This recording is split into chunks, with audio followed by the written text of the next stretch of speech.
Okay, go ahead. Ready? Yeah. Awesome. Yeah. All right. Welcome, everyone. I'm Michelle Rossler with BillTracker. This is your kind of intro level, how to track bills, how to do reviews, all that fun stuff. I do have my bill tracking partner here, Kevin, who is on the chat. So as questions come up, since we have such a large group, please feel free to put them in the chat, and Kevin can get back to you as they come through. So hopefully we'll be able to do that as well. All right. Tara, can you see my bill tracking screen and not my personal email? I can see BillTracker, yes. Okay, great. That I'm sharing. Yeah. All right. As many of you might have heard, we have kind of transitioned into a new, better, improved bill tracking system. Just a real quick note, could everybody mute right now? I think we're getting a lot of background noise and feedback, and this is recorded. So if everyone could just I mute. believe I believe the host has the option to mute everybody that's not a speaker, right? That might be easier. Right.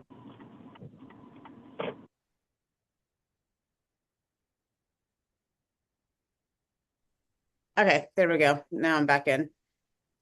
All right, awesome. Okay, so real quickly, we have made some great updates into the bill tracking system.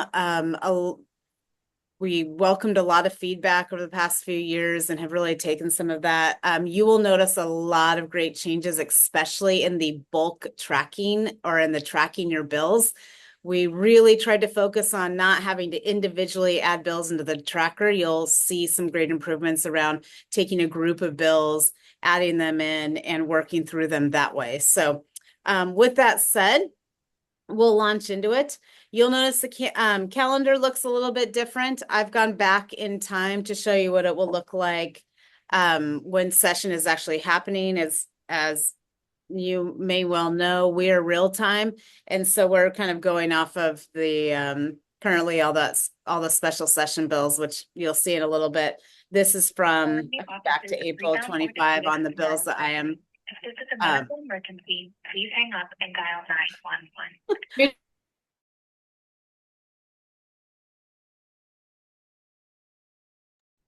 All right. This is fun. Okay. All right. So calendar, you'll see here we've got I've gone back to the April 2025 just so you can take a look at it. You'll see some great things over here. One of the top things is you can now kind of set your calendar view here. So you can do a day view, you can do a week view, a month view, and toggle in between those. So depending on what level you want to see of the calendar, you can check it all up in here. In this drop down here, we now have a filter where you can filter in your different events like bill hearings, second readings, third readings, all in this area. There's also a place where you can set up a personal profile for your calendar. And we'll go over that towards the end and saying if your preferences, but I can set up a high priority profile, my top bills, etc. So it's an easy way to kind of figure out how do I want to get my bill. Oh, okay. And how do I want to see them on the calendar? All right. So let's launch into bills here. You'll see over here, we've got our main kind of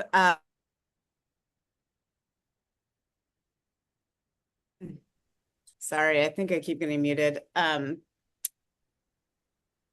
right. So you'll see over here, we've got our headline of options here. I'm going to click on the bills. This will take me to the list of bills in session.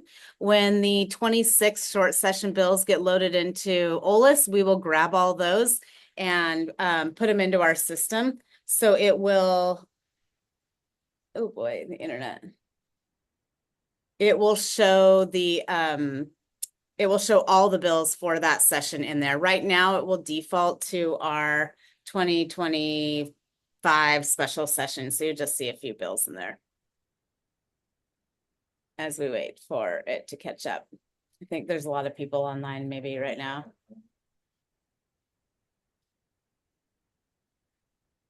We're amping it up as we speak so I can toggle between all these and hope it's not my work internet.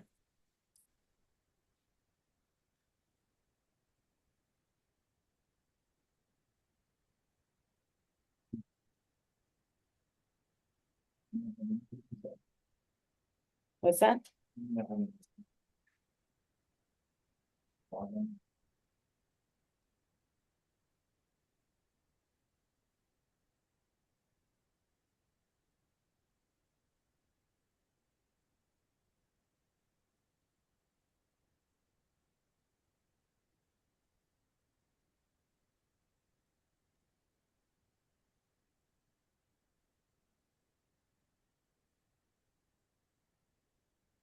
Hold on just 1 second.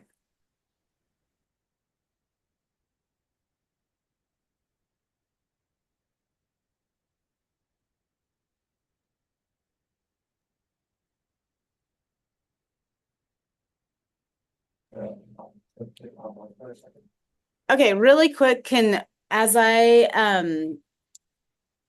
we amp up the system really quick, we're kind of in the pre-session mode here. Can I just have everyone just log off really quick and then we'll off of BillTracker, not off of the Zoom. Stay on the Zoom. Stay on the Zoom. Just log off BillTracker really fast and we'll get through this. And then you can follow along.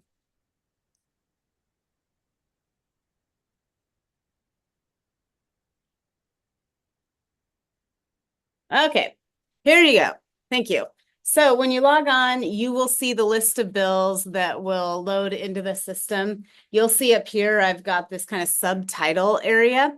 We've got all bills. This will be all the bills for that legislative session here. We've got bills under this today phrase. These will be bills that will have loaded into the system that day, or it will be bills that will have changed overnight. So if they got amended, if there's something new to that bill to the system of OLS, we will then bring those back up in the today file. The same stuff is true for recent bills. Those will be bills that happened in the last week. So anything new or amended in the last week, you'll see bills under there. And then of course, tracked will be your tracked bills that you are watching. So all of those will be under here under this sub area. When I click on all bills, you will see the bills loaded into the system here. We've got a lot of information just down here. We've got the House bill number. We've got the session it is, relating to clause, the summary statement, who sponsored the bill, whether that is a legislator or a committee. And then you've got the version date for whatever bill this is. You'll see over here, this is the status that we are tracking the bill. And then we've got some options here about adding to queue, quickly adding a bill, or marking the bill as unread. You can always come over here to this PDF and look at the bill. So if you want to read the bill from OLS, you can come in and do that. Up here, you'll notice some new features. So we can now search the bill by number up here. And then we can also come in and brand new show some filters. So we've added this search mechanism basically on this screen. So you'll see under this general fold out here, we've got keywords that you can search by, bill numbers that you can search by. If you would like to search in the relating to clause, you can do that. You can search by committee. And all of these are set up to basically narrow the bills that you would like to track. So over here, we could put in keywords. There's so many few. We'll go back in time a little bit. But any words that you want to look for, maybe we do, we'll come back and do those. You'll narrow the bills, get you the bills you want, and then we can go through and add them. All right. Otherwise, you can always come over here and click on a bill and you can add it into the system with either the quick add button here, where you can individually add one by one, just like we could in the old days, or you can add it into the queue like we've done previously as well. And we'll go over the queue in just a second. But let's say we want to start to bulk Michelle, can I pause Yes. really quickly? Hi, everyone. This is Malia. I just want to pull everyone's attention really quickly to the chat. If you need a BillTracker login, or if you have one, but you need it at a new agency, I've put instructions and contacts in the chat for all of that, please. Thank you. Sorry. Great. Okay, but now let's say we've had our bills and we're ready to try out our new bulk adding system. We're going to, first off, I want to go back in time because I want to pull out some bigger bills. You'll notice down here under general, we have legislative sessions. Keep in mind, you will not need to do this little session filter during session. It will automatically default, but I would like a few more bills in there. So we'll go and pull out some bills. Then we can come up here always to apply filters. Let's pick out a keyword right now and we'll put in maybe education. And now I'm going to apply those filters. So I'm applying my education filter with the regular session filter from 24. And you'll see I came up with 107 bills from that session that fit this education keyword search. I can now go through and pick the bills that I would like to track and I want to bulk add. So bulk adding allows you to add bills all in one swoop. Okay, so long gone are the days of single adding things, breaking your wrist, all that fun stuff. This is a much more improved process. So let's say with this group, I want to go in and say, I would like to add 4036 and 4048 and 4051. I don't have to pick each one. I can do that and then come over here and click bulk add, which we'll do in one moment. I also have the option up here of clicking on this little box next to the word bill, and that will select all the bills that I have, all the bills that have been on that search. So that is one. So if you know that you're going to track all the education bills, you can come in and just click on that little check mark up there. So let's say we're coming through, we're individually looking at all these. They look like they're of interest for us to track. I'll click on them and then I'll come over to this highlighted bulk actions option. So when I click on that, you will see now that we have some decisions to make. We're going to choose a bill manager or 2 bill managers if we want. We can pick as many as we want. We're going to pick a division that we need to assign this to. You could pick more than one division if you would like. You have to pick at least one. And then we can set a position if we want, and we can set a priority. You don't have to do these things right now. We're done tracking if we want to be, but you do have the option of selecting a position and a priority from this screen. The next thing we can do here is we can, from this very screen, select reviewers. So let's say we know that all of these education bills are going to go to Michelle to review. We can come in and say, okay, Michelle, you're going to review these bills. And so I'll click on Michelle here, and now she is going to get all of these reviews in her inbox ready to review. You can add more than one reviewer if you want. Same is true for notification recipients. If you know that every education bill here is going to be, that someone is going to be want to be notified about the progress of the bill, you can come in here and sign them up to receive these notifications. Also true is the bill tags. If you would like to tag all these bills right here, you can come in and assign your tag right from this spot. So now everything is tagged with this tag. Now we're going to press track selected in a minute, but just as a review, you can see we've assigned bill managers up here. We've assigned divisions, positions, and now we can come down here and track our selected bills. So now every bill that I just selected here, so the 5 or 6 that I had check marked, they're all going to be loaded in there, loaded into the system as tracked, and we're done with that group of bills. So you can really see how you can get ahead with the bulk tracking. So as you get through, as the bills come in each day, you can go through, check mark each bill that you think you're going to want to track, and then bulk upload them with this bulk action button over here. Okay. So pretty fun things, because now you're not having to just click through each individual bill and assign them out in the tracking queue. You can now just group them together if you know that a set of bills goes to the same reviewer, or you don't even have to do the review, but same manager and same division or department. Hey, Michelle, can Yes. I jump in again? I apologize for being late, folks. I want to let folks know there are a lot of participants on this call, which is fantastic, but that also means that it's kind of hard to track, raised hands, et cetera. And I just really want to take a moment and encourage folks. We have BillTracker here today for the rest of the afternoon. And one of the reasons that we made this session longer, these are usually 2-hour trainings. We really wanted to give folks an opportunity to ask questions and to dig into this. I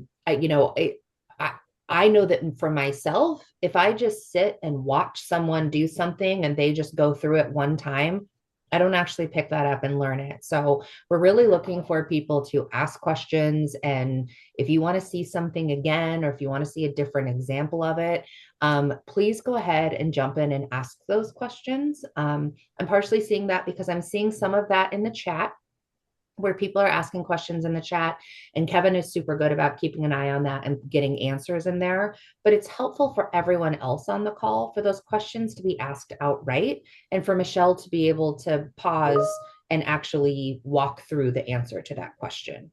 So this is your guys' learning opportunity. And if we want to have Michelle breeze through everything and we're done early, that's great. But I would really encourage you to take advantage of this time and ask her those questions and for those examples. So I'm going to go ahead and pause there, and Michelle, I'll turn it back over to you, and the rest of you, just go ahead and unmute yourself and ask if you have a question. Okay. Thanks, Michelle. Sweet. All right. Michelle, Okay. can I ask Yeah. a quick question, please? Sorry. Yeah. You mentioned tagging and that we could tag multiple folks in our agency. Can you talk about what tagging does, please? Yeah. So tagging has a couple of different kind of options to it. One of the ways that you can do it is tagging is basically just, oops, sorry, I'm in the wrong tag here. Tagging is essentially just applying whatever you want to the bill. So essentially like a hashtag, like hashtag governor's priority, hashtag transportation package, whatever you want to write in there, it will then use it as another way that you can report out from the tags, group all those tags together. It's just another way to file that bill under the tag. Now, there is a couple ways to do this, because some agencies are so large. One is that someone sets the tag names, okay? They decide what the tags are, and then when you go to tag the bill, it will be listed under those tags. You'll see I've got all these tags I've previously used, and so I can select from one of those tags. That's one way to do it, is someone's just in charge of the tags. Another way that's super flexible is people get to tag whatever they want, and they can just write the tag in right from here. So this is a great tag, something like that. So now we've tagged this as a great. And so anytime I want to pull up my great bills, this bill will be pulled with that. There's one little challenge with that, which is, let's say you need to be consistent. So you don't want to have someone tagging it great and someone tags it greats or grateful or whatever. And so the great thing about the dropdown is you will know what those tags are, and you can pull from that tag so that there is some consistency across your department.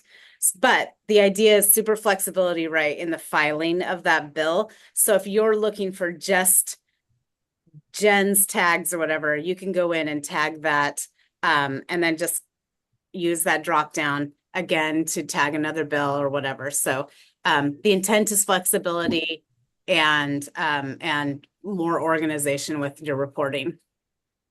Hope that answers. Thank you. I always do that extra part. But can I ask real quick? I know we had asked folks to log off of BillTracker so that we could do a reset there. Are they able to log? Do we know about how long until they're able to log back in? He's working on it. He says just a couple more minutes. So I think Perfect. we're looking good on that. Great. Thank you.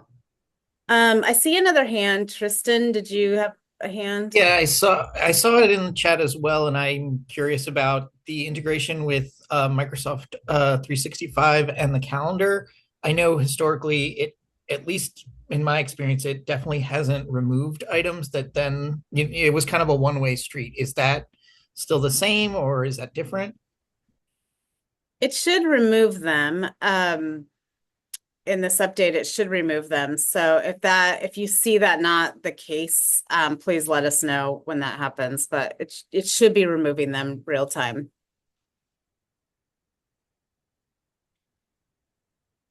All right.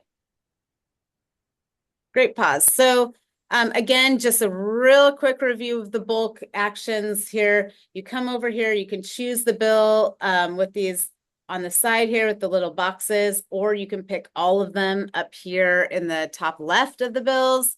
And then you come over here to the bulk action option and pick your manager and your division. And now all of the bills that you have picked, you are ready to go, and you just scroll down here to track selected. So you don't have to choose the reviewer. You don't have to choose the tags or anything like that. All we need for that bulk is the bill manager and the division. So the idea here is just get those bills in as painless as possible, get them in there, then you can go in as the bill kind of matures, becomes something or doesn't, you can go in and change its situations, priorities, tags, etc.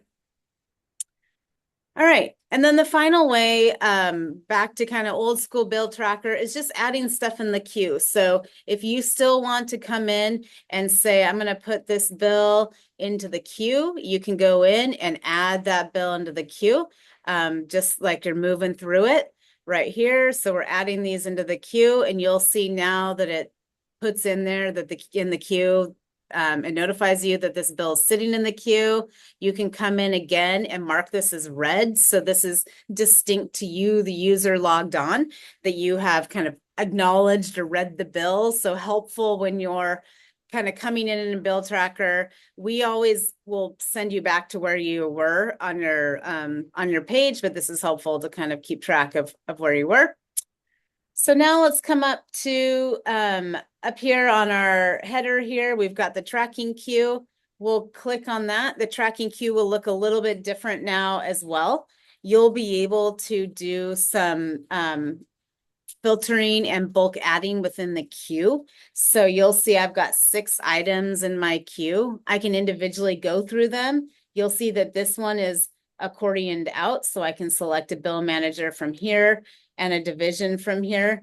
And then I can select reviewers, recipients, or whatever, and save and continue. And now that bill moves on, and this bill will now be available for me to track. So that is still there, still kind of same idea of individually putting everything into the queue and then individually going through them. You can also, if you know all of these. So before you move on from there, can you talk a little bit there where you can see under division where it says environment and there's a tag option there. And then immediately below it, there's another tag option where it says universal tag. Can you talk about those 2 tag places? Yes, definitely. Okay, so this universal tag, let's say up here, I have 3 different divisions that are tracking this bill. Under this universal tag, if I choose to tag this as the climate bill, I have now tagged that climate bill for all 3 of these divisions. So you will see if I run a report of my climate bills, all 3 of those divisions will show up on that report.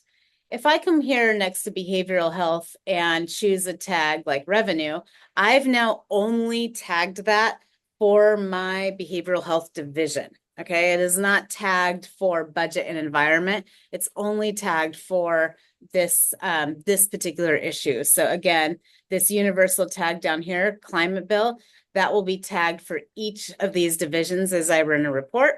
And this revenue right here will be only tagged, only available on the reports for this behavioral health division. Wait, now you got me. So can you do this with multiple bills? And I'm going to give you a specific example, Michelle.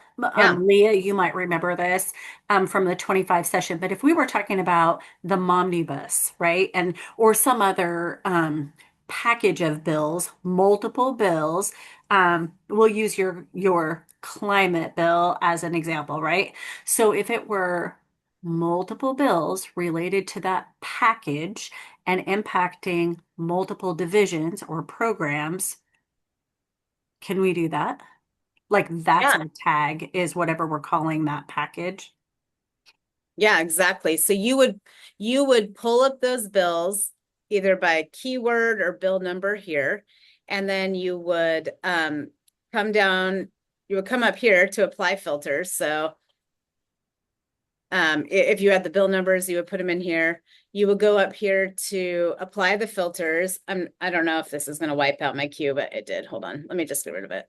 Pretend that's what we did. We pulled up our keyword here. And now I've come up with these 5 bills in my queue or on the bill page. And now I can come down here and click on those bills. So I want all 5 of these. And I can go to bulk actions over here. So I'm going to assign these to the same managers or multiple managers. I'm going to assign it to the same divisions or multiple divisions. And then I can come down here and assign that tag. So every bill here will be tagged climate bill. And then I'll just come in here and apply and track. And now those bills have been tracked with those particular tags. Perfect. Thank you so much. Yeah, great. All right, and now my queue is empty. What a full day of work, and we're good to go. So remember, just kind of in general, you can quick add one bill at a time. If you know exactly the bill you need to do, quick edit into it. You can select individual bills and bulk add them in, select bills on the left here, and then add them in together as one into our bulk add system. Or again, you can come down here and add bills into the queue and then go through the queue. Laura. I just want to clarify what the tracking queue is. Is that sort of you've identified that you want to track a bill, and so you're sort of putting it into the queue that you then sift through and sort, and once you assign them, they're out of the queue? Yeah, I like to think of the queue as more of like a fast-paced, like maybe I do, maybe I don't kind of moment. If you know that you're going to track it, you can easily bulk add it or individually add it, right? Right. The queue is it's a holdover from the previous system, but it actually is, there is some help to it, because if you open your bill tracker and there's 1,000 bills in there, you can kind of one by one go through and add these into the queue, just kind of quickly move through them, add them to the queue. That then allows you to spend a little bit more time looking through them in the queue. And you can still do the bulk add part of that by just living in the filters within the tracking queue world, where you've narrowed it down now to perhaps what you want to track. But it kind of stores things for you to then make a decision on. It does not track the bills though. So if things are in the queue and you haven't made any decisions on them, it will not be tracked until you add a manager, a division, and select save and continue. Okay, that's super helpful. Thank you. And so then the queue and sort of whether something is tracked or not, that's specific to the agency, not the user, right? Or the I think what I'm answering is, you, depending on permission levels, you'll be able to see what the agency is tracking. It is specific to that particular agency, but bill managers can see what's tracked. Some users can see what's tracked. So is that helpful? Yeah, I think my question The more list of specifically was what you're once you actually are tracking a bill, Your Right. agency sees what's being tracked. When you Okay. go in initially and you're throwing things over into the queue for you to do a closer sort later, your queue is yours. But then once bills are tracked, the list Okay. of tracked bills is agency wide, but your queue is specific to you. Thank you. Ah, perfect. Thank you. Thanks, Malia. So just to clarify really quick on that.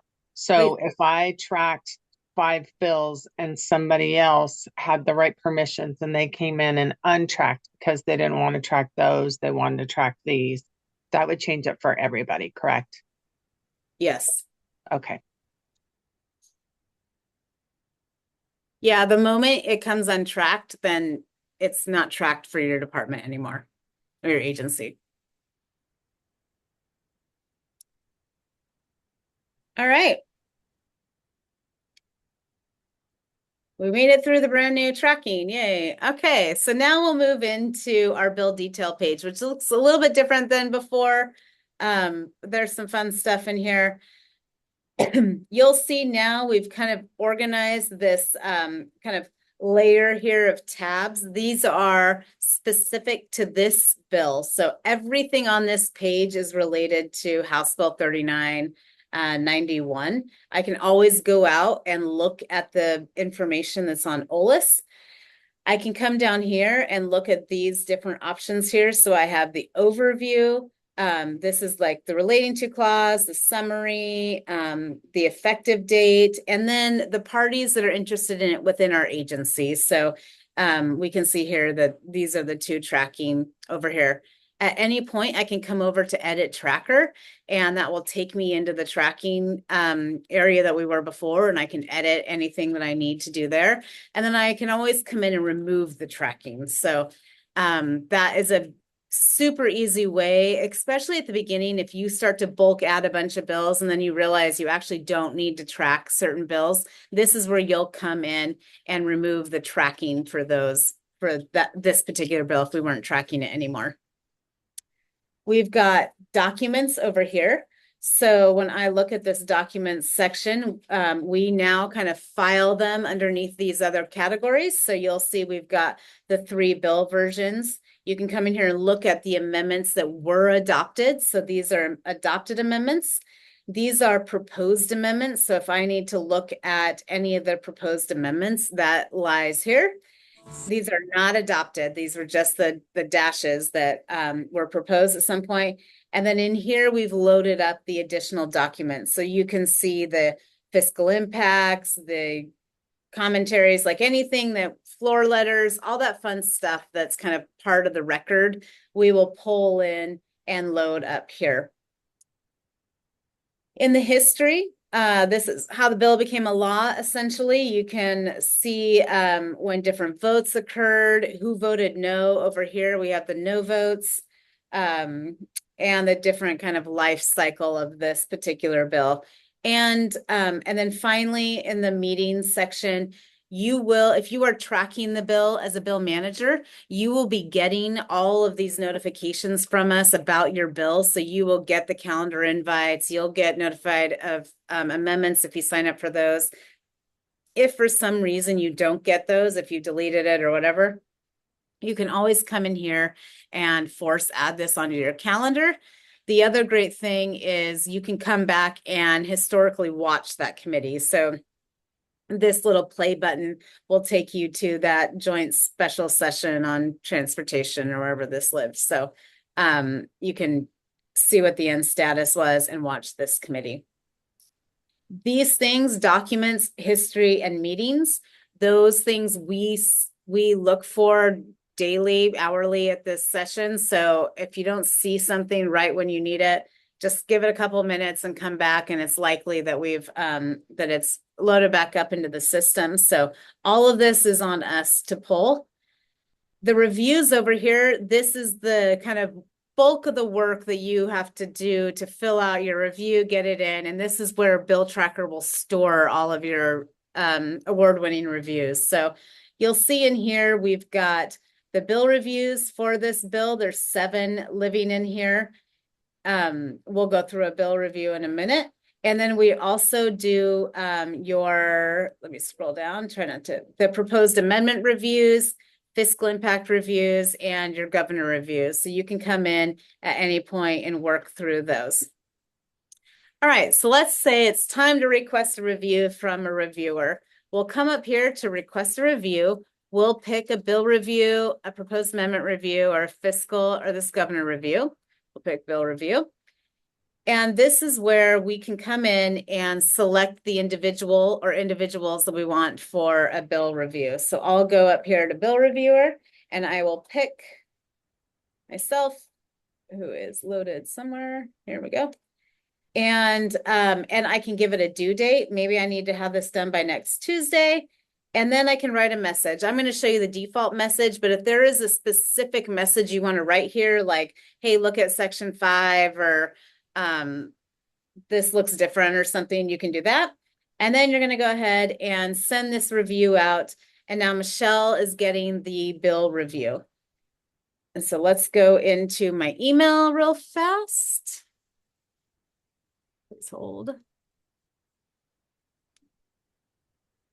Okay, hold on. A little smaller. All right.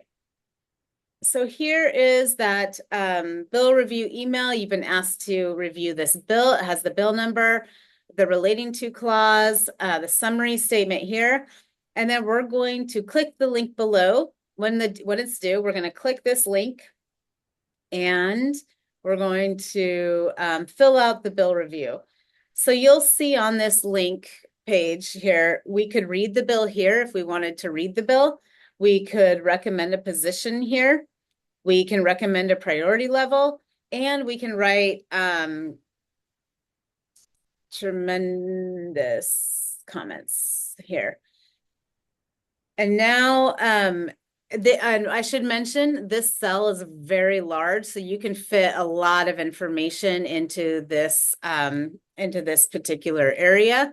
Don't worry about that. And then the other thing that I strongly encourage people to do, if you have any background information, any helpful previous testimony, budget note, anything that could possibly be helpful to your person requesting the review, please go ahead and attach it into this area. So drop your file, click to upload it, etc. This way, this information will now be stored with the bill, and I'll show you what happens in a second. And so as they work the bill, go to committee, all that information is stored within this House Bill 3991. They don't have to look all over emails or different stacks and things like that. It just lives here. The other thing you can do is come down here and suggest an alternate reviewer. So let's say you're like, you know what, I filled out my review, but I really think Michelle's dog Scooby needs to take a look at this. You can recommend Scooby to take a look at it. And then you'll see the other reviewers down here. So you'll notice that Kevin has also been asked to fill out this review. So if you want to group think on any part of this, you can go down and talk to Kevin. So after that, we have a couple of options. We can submit this review or we can save this review for later. If you click save for later, it will keep that link live until the next time you come back around, or you can submit this review. A quick note, by suggesting that Scooby fills out this review, it does not send a review automatically to Scooby. Whomever requested the review, let's say Malia requested that review from me, and I said, oh, Scooby should take a look. Malia will now be notified that I filled out my review and then I suggested Scooby, but she'll still need to go in and ask and request a review from Scooby. So doesn't automatically send it forward, but it does notify the person who requested it that they should ask this other person. I have a question for you really quick, Michelle, before you leave that page. It's actually twofold. Number one, if you select multiple people from different program areas or divisions to review a bill, do they all get the same message with the same priority level, recommended priority level or whatever you set? That's my first question. Do they all get the same message, and is the priority level included? The priority level is not included. What they are being asked is to actually give their feedback on what they think the priority level should be. And then when you get that review filled out, you will have the option to say, I want to keep our current review priority, or I want to keep our current bill priority, or I can let theirs override ours. And I'll Okay. get to that in this acceptance part of the review. Yeah. So my second question then is when you have the opportunity below to say, here's who else I suggest reviews this, who's getting that message? All the people that you sent the request to review to, or who? No, just the person who initiated the review request. So whomever asked you to fill out the review, that is who then will receive that information. I got it. I got it. So when we ask for the review and they're uploading their analysis, their bill review, they have an option to say who else they think should get it, so we can also send them a request for review. Perfect. Exactly. Yep. Perfect. Okay. Thanks. Yep. Perfect. Okay. So, yes. So then you'll see, down here now under this review drop down, we'll come down to our review that we just finished. So you'll see here that Michelle completed this review on 1/6. She reviewed it. She suggested that we oppose it. The priority was a 4. And so now you have an option as the person who sent the review request to accept this review. You can archive this review, which takes it off this page. So it cleans up the page a little bit if you're not going to use it and you don't want it to be under reports, or you can delete this review. As a public agency, it's the best line here is just to archive everything. And so you can do that by stowing it away with this archive review. But let's say we're going to come in here and accept a review. So we now are going to be asked that question. Do we want to keep our existing priorities and positions, or do we want to allow this reviewer to override it? So if you firmly believe or firmly trust or whatever, you want this reviewer's priority level to override the one that's in the tracker, you can come in here and not mark this box. However, if I want to keep my existing priority level, which I will, I'll click on that. And now I will accept this review with that existing priority level. And so now you'll see it kind of turns this different color here. And when I come up to any of our notes up here, because I've accepted that review, all of the notes section from that review will move over into this section. So you can kind of see that. I do want to go back to reviews just for a moment. The other helpful thing on this page, if you are a chronic reviewer that has to do a lot of reviews, you can come into this page here and you can just go ahead and add a review. So if you aren't, if you know you're going to have to add some comments on this bill, you can just go to add review, pick whether this is a proposed amendment review or a review. Let's say we want to do an amendment. We'll pick the amendment that we want. So maybe we need to make some comments on the -13s. Then we'll pick our name here, and then we'll make some comments, the review comments here, and we'll come down and save it here. This is also where you can upload any files. So there's a couple of options there for ease of, if you have a lot of reviews, you can come in here and just force add your review in and not have to send the email to yourself or send it out, have someone send you the review. You can just come in here and add your comments. Michelle, real quick. Michelle, Is this option to add a review, is this still a preference that's set up in your user role and profile? Yeah. The latitude to be able to do that? Yes. Thank you. so I'm going to go ahead and take this opportunity to sort of give my standard every training reminder to everyone on this call that as public servants and folks who work for state entities, all of our work is subject to public records request.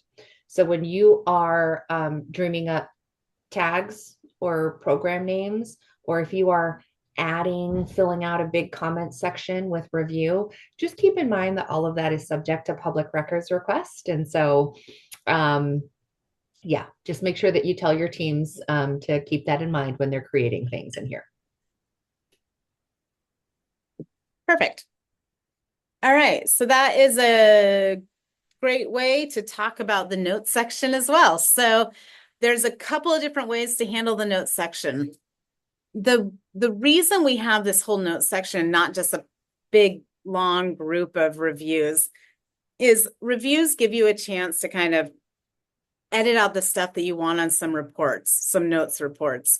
So you can figure out how much information you want on any of these reports you run with your notes. When you accept a review, as stated, you can, all that information will move over into your notes section. In here, you can add a note in here as well. You'll select the type of note. So whether you share that note across the different divisions in your department, or it's not shared and it lives within your one slice of division department, you can do that. And then you just add the note and select the division in which you want to file this note. And then you can save it. And now when you run a report with the different notes and divisions, these notes will now show up on those reports. So hence the step of having to go into your reviews and accept them if you really want their comments to transfer over into any of your note reports. Materials. This is where you can come in and add any materials that you have for this particular piece of legislation. If I had uploaded anything onto my bill review and someone had accepted my bill review, those materials would be filed under here. And it's very easy to just put a name, a description, a date. You can drop a file in here. If you have a website with the copy and paste the URL in here, just remember, don't copy like OregonLive.com because that will then go to that page. You need that whole long URL associated with whatever you're copying from the web. And then always remember to click save. We do not auto save on these pages, so it's important that you click save. All right. And then finally, my personal favorite over here, which is the linked bills. This allows you to kind of, if you see, as I'm sure many of you have, as sessions go on and on and on, you're dealing with similar legislation from session to session to session. This gives you the opportunity to link back or link together the bills that you're dealing with now to a bill that you may have historically had to deal with before. So it's very easy. You just come in, you pick the session and you pick the bill number, and then you link them together. And now you can toggle between those two bills and see what all the work was done before. This is very helpful for reviewers. If you want to go back and look at a previous review that you had to do last session or someone else's review, you can go back and look at these linked bills. The other helpful thing is not only is it great for previous sessions, but if you're dealing with a bill that's on the House side and the Senate side, you can link those bills together within that same session. And then as you upload information into those bills, you can see what's happening with the other bill just by toggling between the two bills.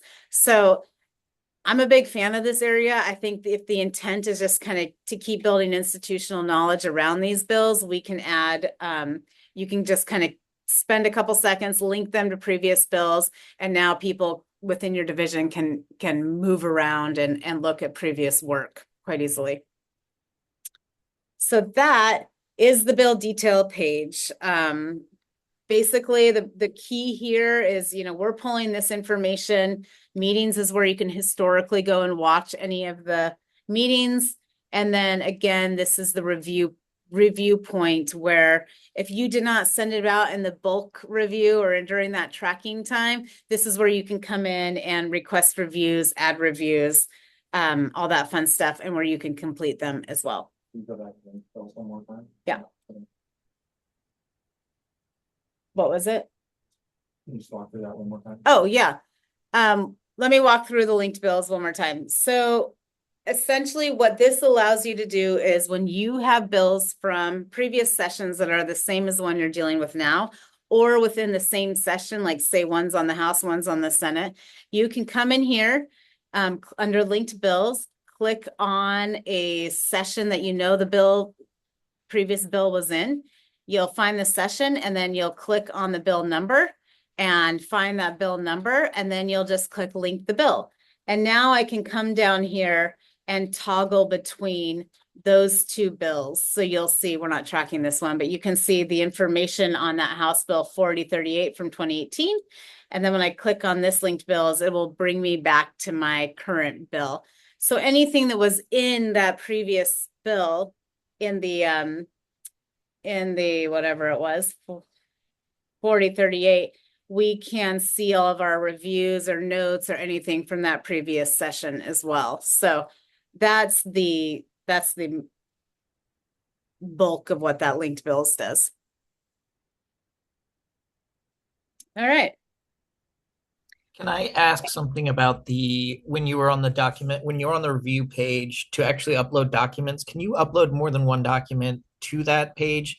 And additionally, does a second review still need to be sent if someone later decides they need more documents because it closes out the review? I know I can send another one as a bill manager, but I know that an individual can't automatically give themselves another review. Like if they wanted to upload later. Yeah, so there's a couple ways they can do that. One is for every review that you send out, you can only upload one article or one piece of material. However, remember that they can always come in and just add a review. So if they want to come back in and put in another review and upload anything, they're welcome to do that. Also, if they have the right permissions, they can come in and add material at any time that they want as well. So if they have additional items that they need to put into this bill, they can come in, give the material a name and description, and do it right through there. What level of permission is required for the add materials? Is it bill manager or? No, you can have, you can just be a user in a specific department. It's just that under the grid of permissions, it needs to say edit. Okay. Yeah. Edit material. Yeah. Yeah. Gotcha. Thanks. And we can go over that grid at the end as well. All right. Awesome. Okay, let's move into reports here. So you'll see we also have this actually, I'm not going to do reports yet. I want to go over into this reviews. This is new to us. So you'll see up here in our headers, we have reviews. So this is the other place where if you are the person that has to manage reviews, send out reviews, or has to fill out a lot of reviews, this is a great place for you to live. And I'll pause really quick. Roberto, do you have a question? Yes. Okay. Can you hear me? Yeah. Okay, perfect. Can you just clarify? I think I may have missed this, but is it a permissions thing that I don't see an ad review to a bill? I only see a request review. Is that what you just had said? Yeah, yes. Okay, got it. So if I don't have that, then Talk to your admin Okay. person because they'll just need to click the little box. Okay. The Okay, add great. edit box. Yeah. Okay, perfect. All right, Some thank you. some agencies like ODHS, only the bill managers have the option to add a review. So it's just an agency by agency preference. Not everyone adds their own bill reviews. Some of them are requested only. Yes, great. Great point. Thank you. Okay, so as I said, if you are someone that either sends out a lot of reviews, has to track a lot of the review process for your agency, or is required to fill out a lot of reviews, this new area will be very helpful to you. So you can see it's this reviews header. When I come down here, I have all the reviews that I have outstanding they have either been asked from me or that I have requested in here. I can send a reminder to someone with this fancy paper airplane. So I can say, hey, Kevin, you need to fill out this bill review. And now it's sent the reminder to Kevin to fill it out. I can accept a review from this page. I can archive it. We can come down here. If I was logged in as myself, which unfortunately I'm not right now, there is a button that says complete review. So if you want to come in and complete a bunch of reviews all at once, you can come down here and click on the button complete review, and you can finish that. One of the helpful things this year is that under this reviews page, we have some filters now where you can come in and say, okay, I need all my bill reviews here, and I want just the bill reviews right now, or maybe I want all my fiscal impacts right now. And then I can come to this options drop down, and there's some really great filters in here as well. So maybe I want to only pull up bill reviews that I need to get done that have hearings scheduled, or maybe I need to ping people because we have a big week coming up with hearings scheduled and I need them to get their bill reviews in. I can filter by hearings scheduled. And so now if I clicked on the apply filters, just the bills that had hearings scheduled would pop up, and then I could go through and send reminders that way.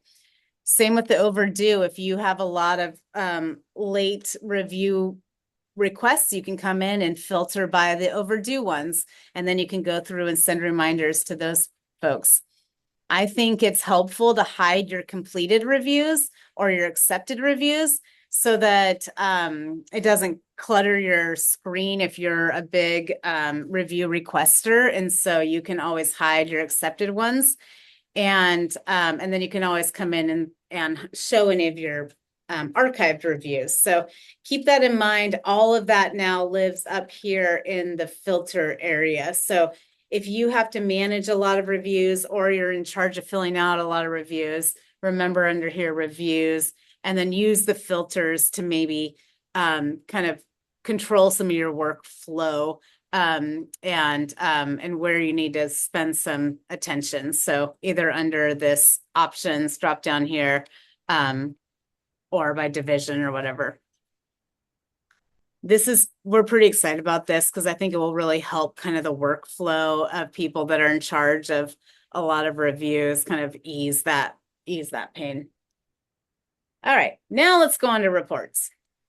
Actually, Michelle, before we go on to reports, I know it's a little out of order of how you usually do it, but can we go in and show folks who are new where they upload whatever reporting form they want their folks to use, where they can upload that so that when they send the review request out, it's automatically attached? Sure. Thank All you. right. So this little fancy cog over here, you'll come down to manage firm. And this is where only firm administrators will have this drop down. So if you don't have it, don't worry about it. This is where the few people in your division or department will have access to this page. But this is essentially where you do your firm details. Hopefully everyone has loaded up an agency logo, by the way, so that our tacky one doesn't keep showing up on your reports. This is where you can name divisions or departments or however you want your first label area of kind of filing to be. You can do it there. Under divisions here, this is where you can come in and add any divisions. So if you'll see a laundry list. If you're the firm administrator, you're going to see a laundry list of divisions. It's wise to go through right now and kind of clean some of these out so you can use the edit button and deactivate any of the divisions that you want. Just make sure you always click save changes. You can also now filter by inactive divisions and active divisions up here. So, and again, adding a division is very simple. You just do the name and save division. That's it. That's the only thing we need is just the name. I'm going to come right back to users, but as Malia mentioned, if you have a form that you want to attach to your review request email, this is where you will put that form. So again, you'll click review forms and you can go to, you'll see all the forms right now that are going to be added to my request. So if I do a bill review right now, this bill analysis form will be attached to my request. If I do a fiscal impact review request, all of these various forms will be attached to that bill request email. Same with the governor's email.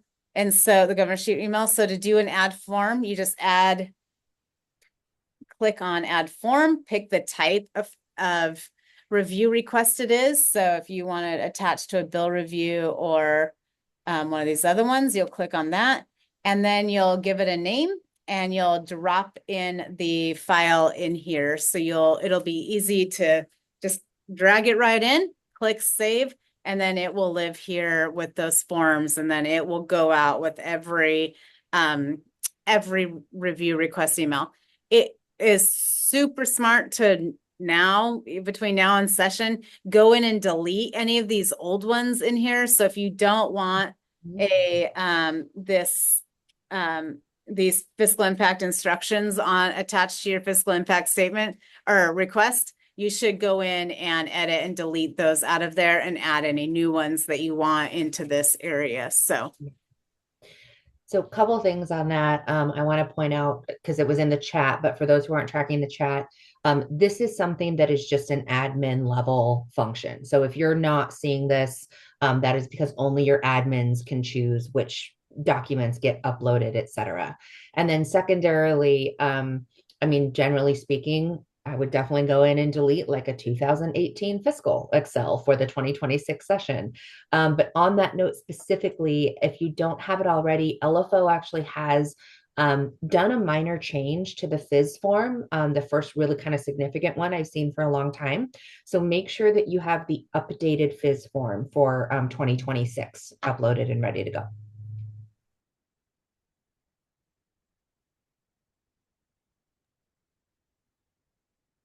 all right.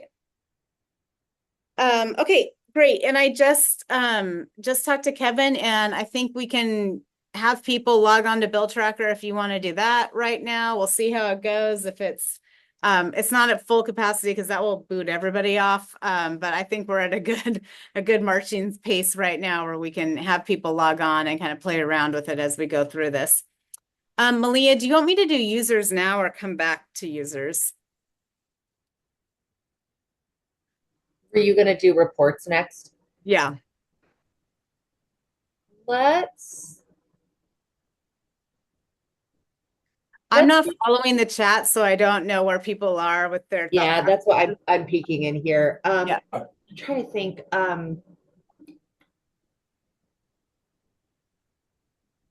Let's do reports. Let's go ahead and do reports. Okay. And then I'm going to ask you, if you have not clicked and logged into BillTracker yet, please go ahead and pause and let's see what happens with these first couple hundred that log in and how it keeps moving along. Great. All right, let's head into reports. So, Laura. Yeah, just before leaving the topic, there were a couple of questions in the chat around uploading LCs and like being able to send an LC for a review. So I was just hoping to see that demonstrated at some point. So I didn't realize you could do that. You can't. Okay.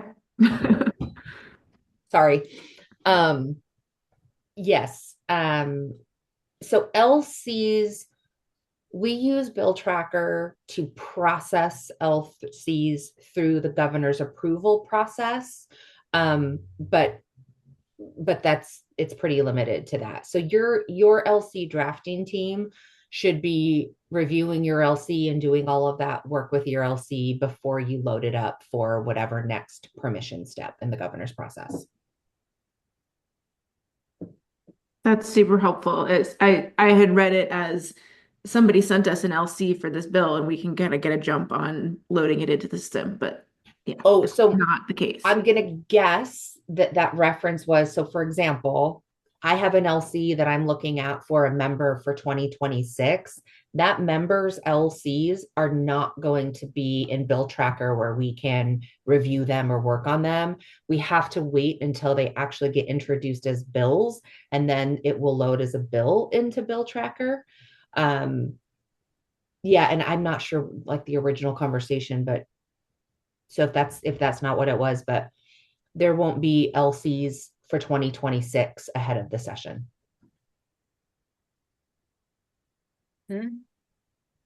Keely? So I feel like an idiot here, but every time I have logged in recently, like it gives me this switch firm screen. And I do have both OHA and ODHS, but to get anywhere, like Keely, you muted. Keely, you got muted, but I know what you're saying. So for starters, so if you are at ODHS and or OHA, you may have access to both of those firms. That's something that's pretty specific and unique to ODHS and OHA. So Keely, with the new BillTracker, because I, as sort of like the big admin, also have that. So for example, when I log in, it preloads me as DAS, but it says switch firm, and I just have to leave it as DAS and click OK, and then it admits me under my DAS account. it's not giving me an okay. Like I'm having to, maybe we just need to troubleshoot this later. Yeah, okay. Since this is probably pretty unique to me or to ODHS, OHA. Okay.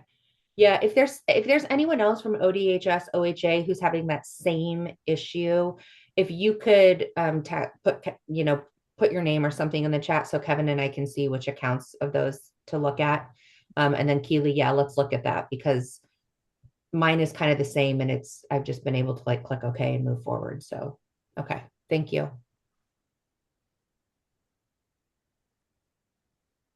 Great. All right, back to reports here.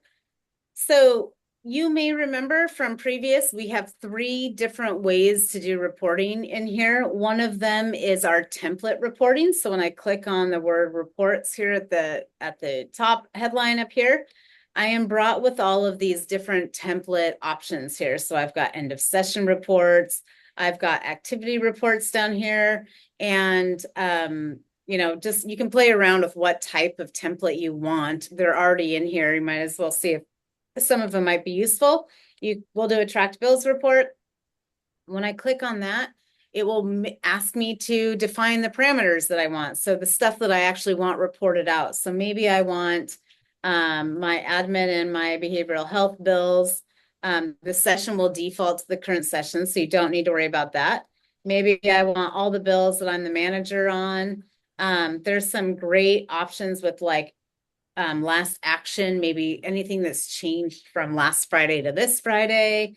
Hearings, if I want to click on the hearings scheduled, I can come in and do that. And then never forget about this active bills only for Oregon. This will allow you as committees proceed and close for the legislative sessions and bills die in those committees. This button will filter out all of those inactive bills so you're not tracking or reporting out on bills that are technically dead. So remember that under this active bills only option here. You can include your logo if you want. And then you also can come down here and include a draft format or a format. So choose PDF. You can choose Excel, HTML, and CSV. You can choose those. And then I can run it now, which I will do. Or you can come down here and run it later. And what this allows you to do is set up a report where you will give it a name. Okay. January report and get out as well. You guys make sure you're muted, please. And then we can select the recipients. So maybe you want to send this to yourself. Maybe you want to send it to multiple people. So you can come in and put, I think, tons of people in here, whomever you want to receive this report. And then you'll click save here. And now this report will be saved and available for you to choose it to go out whenever you want. So you'll see in here, I've got my January report. It's going to send to Michelle. I can force run it now if I want. I can activate any of these reports if I want. I can deactivate them if they were active like that. We can click deactivate. It's a really great time to go through and figure out which reports you don't want anymore, set up some reports, play around with, previous session bills, and you can kind of look at the format in which you want to receive information. This is a great time. And it should be noted that every report that I make, I am the only one that can see this report being made unless I send it to somebody. So you can have a lot of different reports in there for yourself, and Kevin wouldn't see mine, Malia wouldn't see mine unless I sent them that report. So play around with what makes the most sense for you on getting the information out of the system. Kelly, did you have a question? I was wondering if you can get a report of bills that have died. Let's see.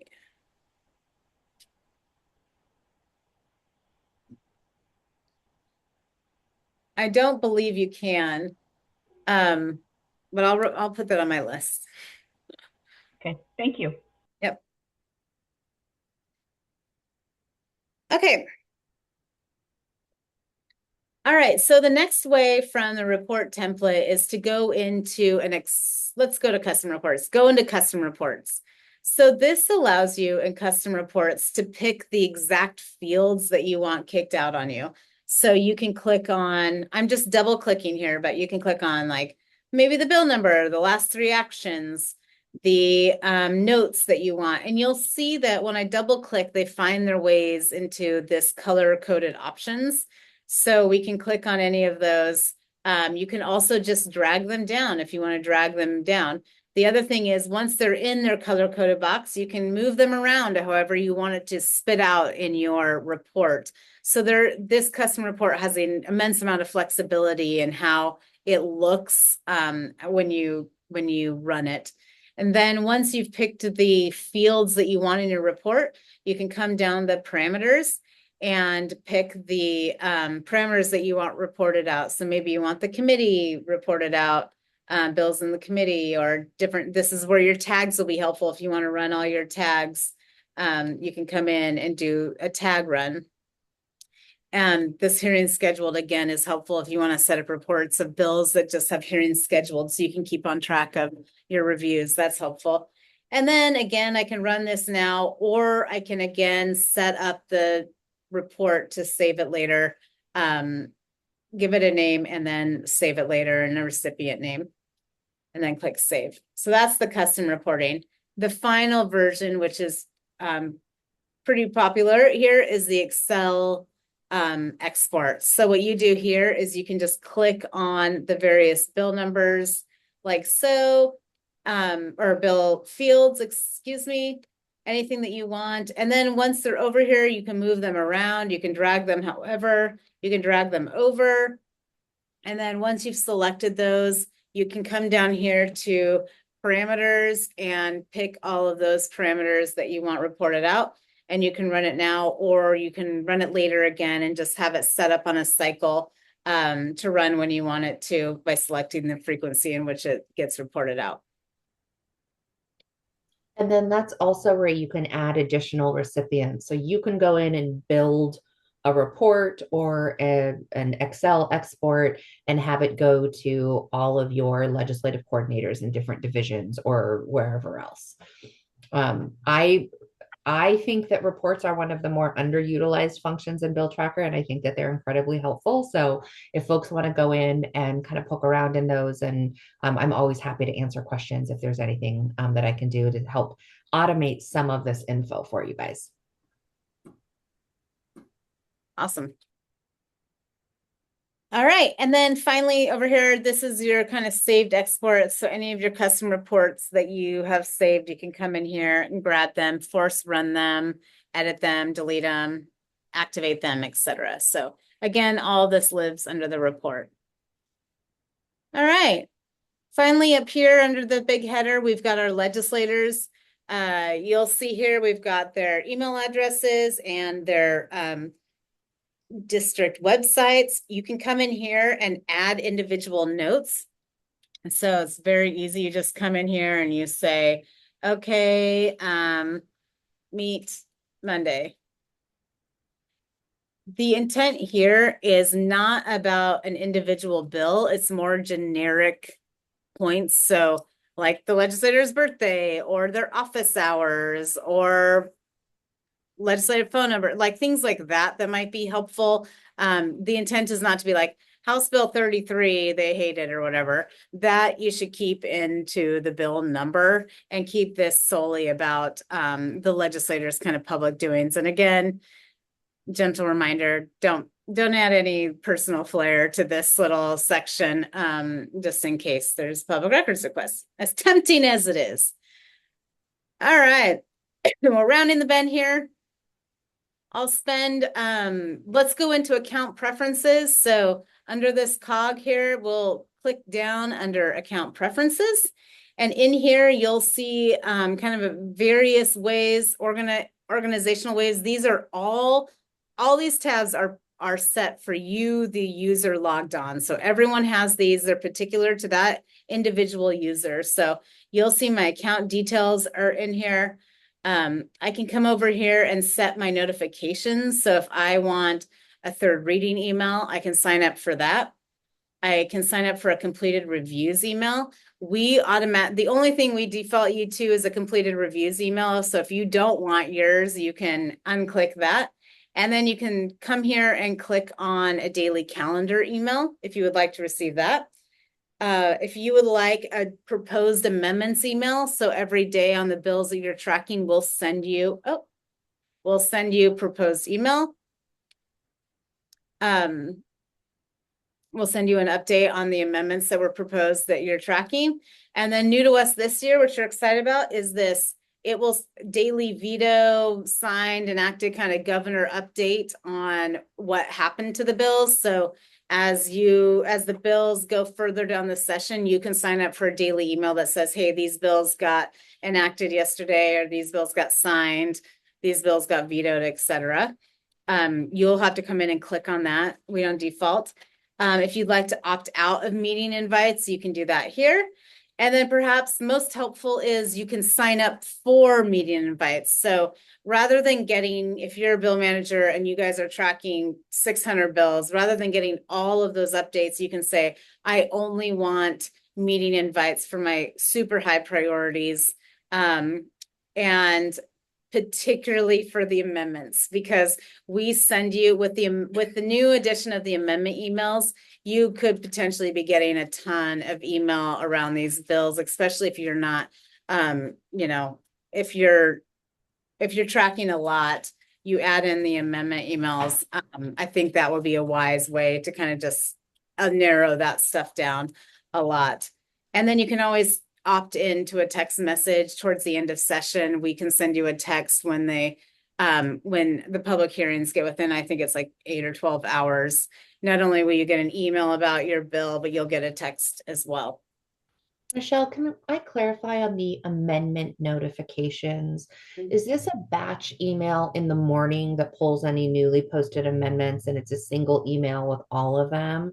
Or are we going to be getting a little more like closer to real time when an amendment posts, like a notification for each amendment as it's posting? It's one email batched. Okay. Thank you. Kimberly? Oh, thank you. I asked a couple questions in the chat. So it looks like Kevin is responding to them. For the completed reviews email, I was just curious if it was like just the reviews that you had requested, or if it was all reviews that all people from your team have requested. And then for the proposed amendments, I was wondering, is it all proposed amendments to like all bills that your team is tracking? Or is it proposed amendments that you're like the bill manager for example? Bill manager. Yeah. And on the first one, I think it's only the bills that you've assigned, but you can set up a report and reports that sends you all completed reviews. Yeah, so Sorry. for the reviews, you'll get the completed reviews email just for the bills that you have requested reviews for. That's specific to you. And then for the amendments, those will be the bills that you're tracking. I'll just add on sort of tracking reviews and completion of reviews. What I have found is I don't really need to know when a review has been completed because generally I will be in BillTracker looking for something and I will need that review and it's there when I go look for it. What is more helpful to me and what BillTracker does is getting an email of overdue reviews, bill reviews that were not completed in the time that you asked them. It's generally a much shorter list, and so it's less email that I'm sifting through. But that information has been more helpful because then I can get that email. It'll say, Michelle did not do this review for House Bill 2000. I can go into BillTracker, House Bill 2000, go into reviews, and send Michelle a reminder request with a new deadline to do that. And she will then get an email asking her to do that again. So it puts it at the top of her inbox. And then it helps me get that review completed before I'm actually in BillTracker looking for that information. So for those of you kind of using the review function heavily, I would recommend as an option to think about is kind of tracking it via late reviews or incomplete reviews. Yeah, and that's a good reminder also that up here under this reviews, that is a great place to filter those overdue emails. If you want to come in the morning and click on your overdue emails and apply that filter just to see what emails or what reviews are overdue so that you can ping and remind those people to get them in. Okay. Oh, keyword emails. This is kind of fun. So we have a different way now. We're doing keyword emails. So rather than getting kind of one email with a bunch of keyword notifications on it, we're going to send you different emails for your keywords. So basically what you'll do is you'll come in to add a keyword email and you'll give it a title that you want. Sun.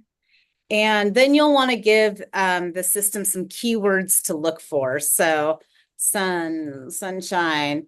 So now every morning our system's going to go in and look for bills that have the word sun and sunshine in them and spit out an email that says, hey, for your keyword titled sun, we found these bills that have these keywords in them. If you want it to include them all, like sun, sunshine, maybe you want it to be sun and sunshine, so it has to have both of those in there together. If you have a word like public safety, make sure public safety is in quotes so that you can get that phrase together. Otherwise it'll pick public and safety, and public is not helpful in the case of lawmaking. You can exclude words. So if there's something you want to exclude, like I want to exclude anything that talks about rain, you can do that in this.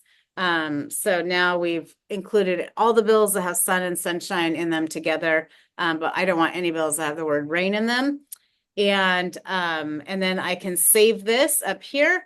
And now every day it's going to go through and look through the bills and the amendments for this keyword search for me and send me an email.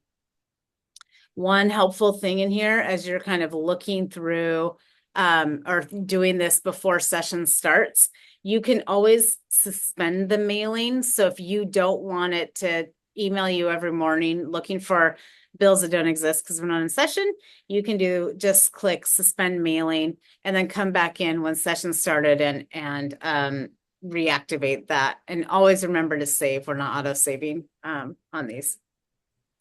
So Michelle, if you were to go into your keyword email and just type in sun, would it then return all of the bills with sunshine because sun is a word that's embedded in sunshine? No, I don't believe so. It'll just be sun.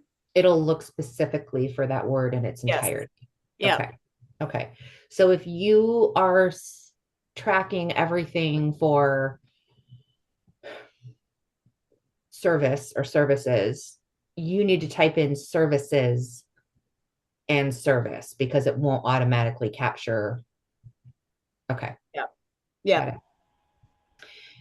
I know there's a couple questions and we'll go to those hands, but really quickly, for those of you who have been using keyword for a long time and you're like, I have my big list of things, the single email works great, especially early on, and I just want to get the one email, you can just go into one of those email boxes and just put everything in one box. You don't have to go in and separate it out to separate emails if you want to keep doing it that way. Yeah. I think David's hand was up first. Great. Perfect segue. Thank you, Malia.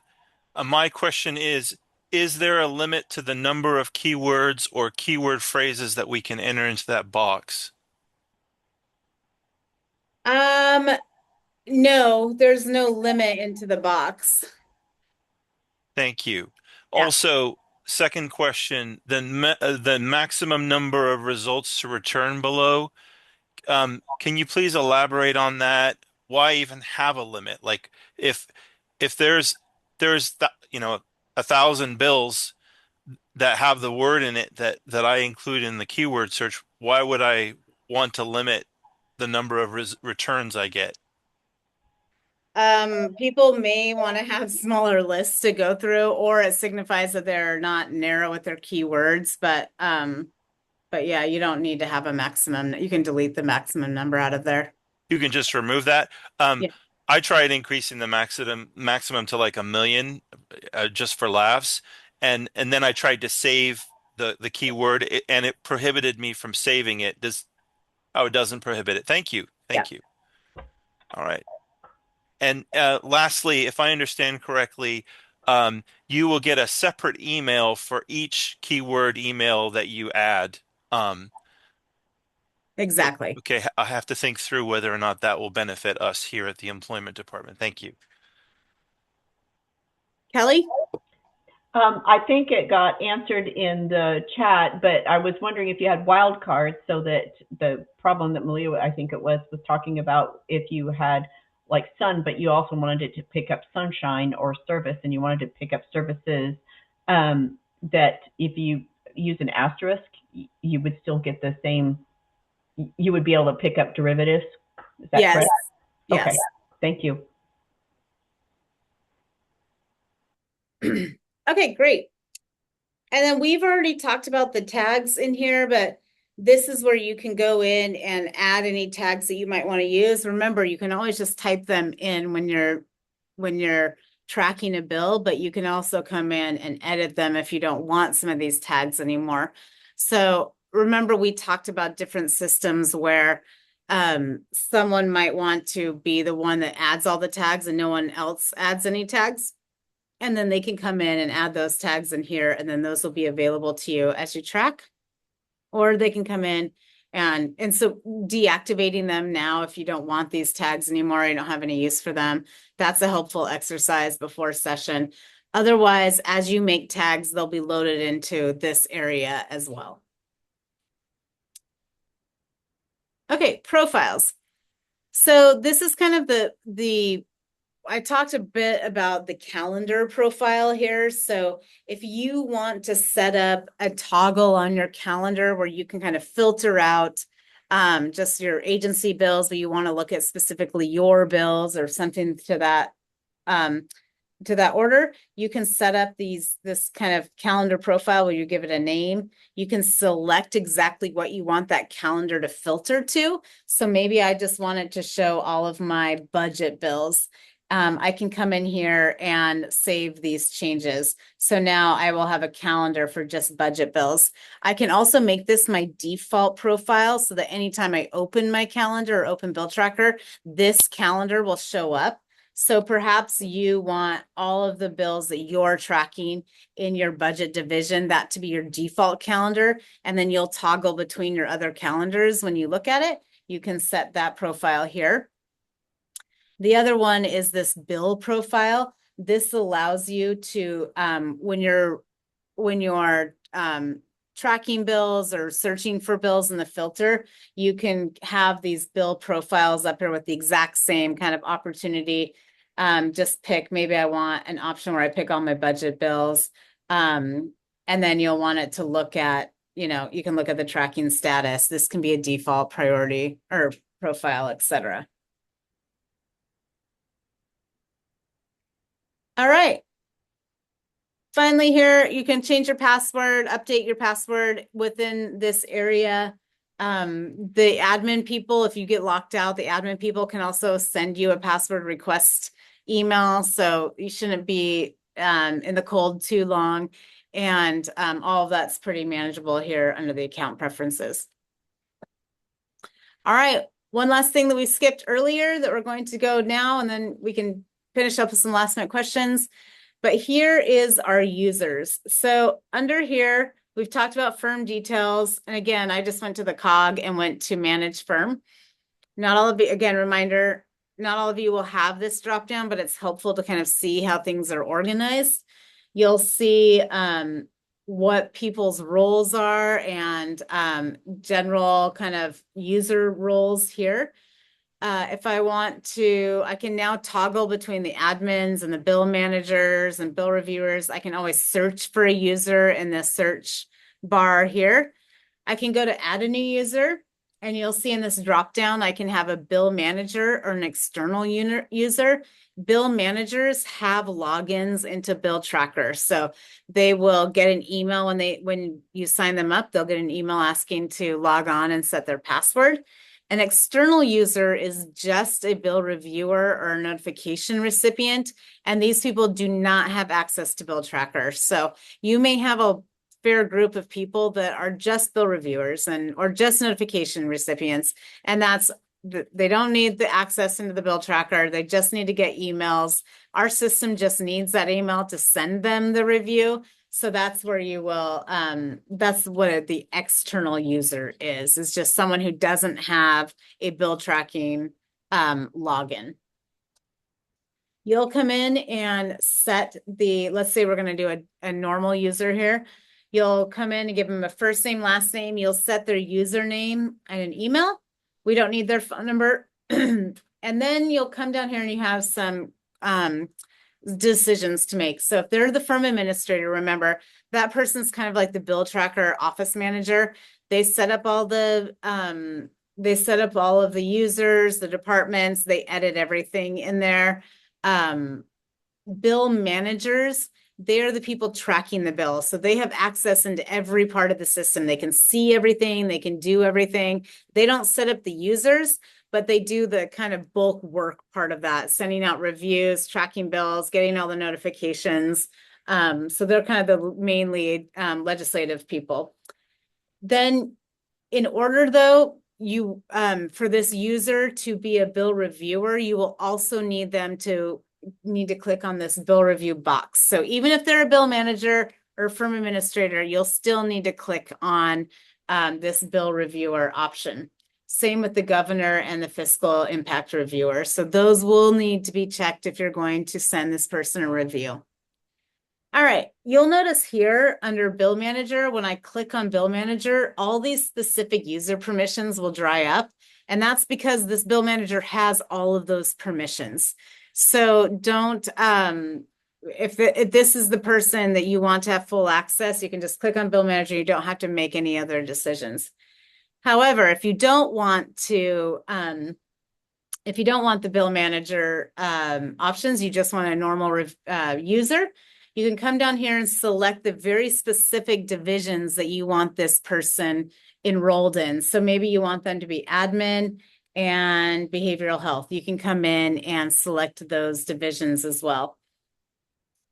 Now they will only be able to see tracked bills and information within those two divisions. So all the other divisions or departments in your agency, they will not be able to view. This is their only kind of lane.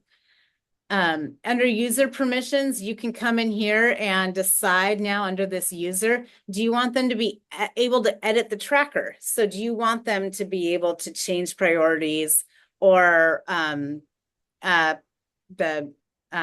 tags and things like that? You can come in and do that.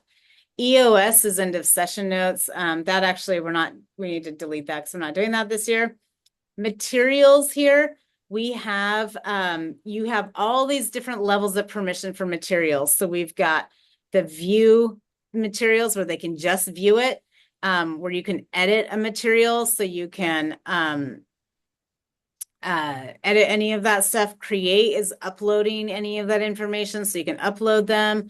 Delete is the ability to delete that in the material, and then send, but that is also on a little bit of a hiatus. So the ones that you're most concerned with here is this view, edit, create, and delete section for the materials.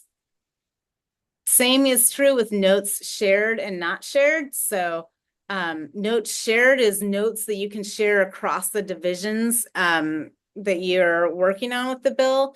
And a not shared note will be just a note that lives within that specific division. It is not shared across the agency. And you'll want to assign specific roles or permission levels for that user on the notes section, whether you want them to be able to edit, create, delete, etc. Bill reviews, this is whether they can actually view the bill reviews or edit them. This does not mean they can, this is not the part where we're saying, yes, get a bill review. This is the part where they can look at the bill reviews within the system, and you'll need to decide if you want them to be able to view those bill reviews or edit those reviews. And then we're not doing vote tracking right now. Okay. And then the final kind of decision, two decisions you'll need to make is you will need to assign this reviewer to at least one division, but it can be multiple. So we had assigned them to be users under these two divisions. So I'll pick those reviewer divisions again. And then finally, for the search permissions, this will allow you to allow the person to either see all the bills when they get into the system. They'll be able to, when you click on the word bills, they'll see all the bills. Or if you want them to only see the tracked bills, or unfortunately right now we're defaulting to none. Hopefully we'll change that soon to all bills, but you will, if you want them to be able to search all the bills or the tracked bills, you'll need to come in and click on this all bills option, and then come up here and click save. And now you have another user in here ready to go and is filed under reviewer. So he's available to be reviewed and has specific permissions around materials and notes, etc. All right. Yes, Deborah. Hello. I was going in and trying to do some cleanup on the users, and I noticed that every time I would go into a user and I would make a change and save the change, when I went back to the list, I went back to page 1 of the list rather than the page that I was on, which I don't know if that's just if that's expected behavior or if that's not expected behavior, but it was not all that useful. Yeah, that's annoying. Okay. Thank you. Yeah, thank you.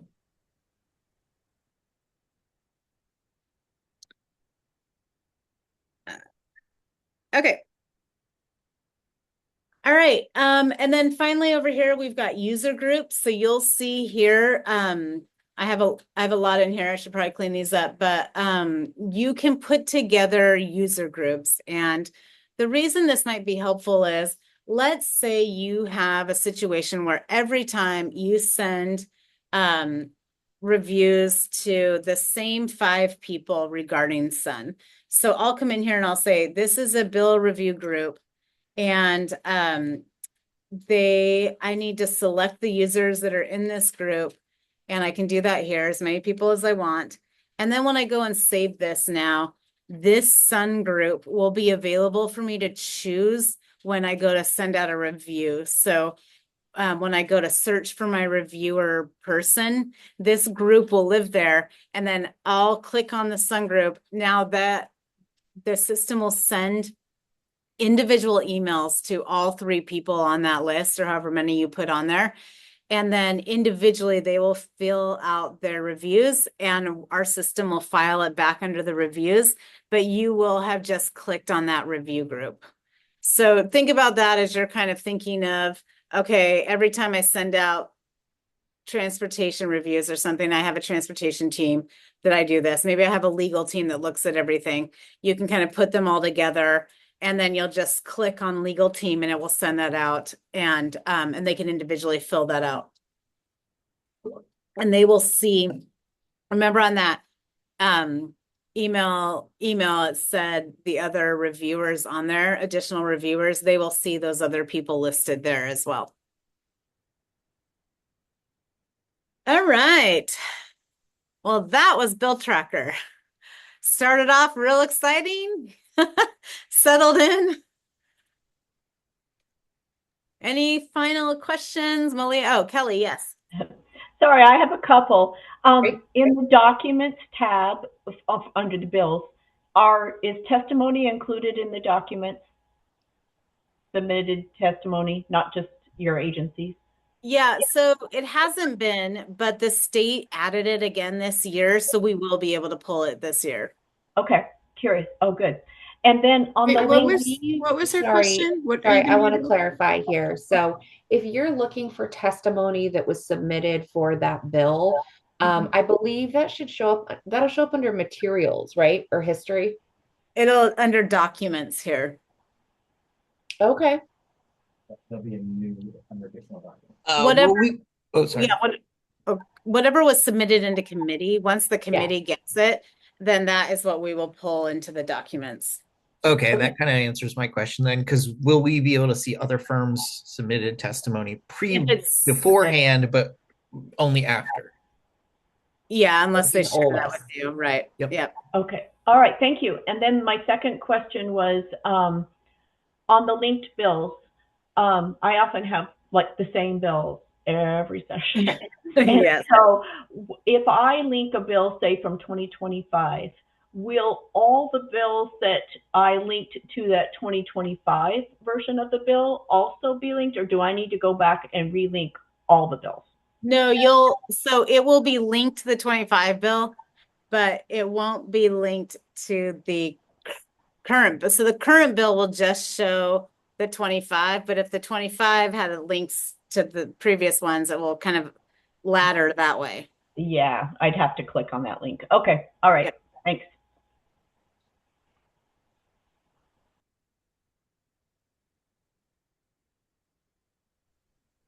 Thank you, Michelle, and everyone who has been tracking along here. I do want to kind of give folks a second that was a lot of information. So are there any other questions, or are there sections that people want to go back to? Like, does anyone want to go back and look at reports some more? Do you want to go back into the calendar and see what that calendar is actually going to look like? And maybe even, talk about how that calendar is going to talk to your Outlook calendar. Like, what else would folks like to do here? It looks like David has a question. David? Hi, yes. Just a quick question. Is any documentation, any updated documentation going to be provided, like reference manual, desk manuals, user reference guides, patch notes, anything to help us in writing with the changes to the product? Yeah, we'll get on the user guide, and then we also have a YouTube page that has some much shorter snippets for the new part, the bulk ad, and a couple of other new things that Malia, maybe I can send to you and you can send out. But those are some, or maybe are they on the state site? They're going to go onto the state site. So yes, David, I think, right, traditionally BillTracker has updated a user manual. As Michelle said, they'll get that updated. In the meantime, we have been recording this. It will get posted on the DAS legislative site, and then also kind of a library of short tutorial videos that BillTracker has recorded, so that if you need to go back to add a user or create a report, or I don't know which ones you have there, Michelle, but those are shorter videos that kind of are a review of a single task. So you can kind of look them up and watch what you need to for that. And those will also be on the DAS legislative site, which I will put in the chat right now. Great. Gabriel? Hi, just a quick question here. I'm looking at Bill Tracker and I'm not seeing where do I search for bills from past sessions? Yeah, so there's a couple of ways that you can do that. You can come into see, I clicked on bills right here, and you go to show filters, and then under general, you'll just scroll down to legislative sessions, legislators, and pick the session that you want to look through. Thank you. Yep.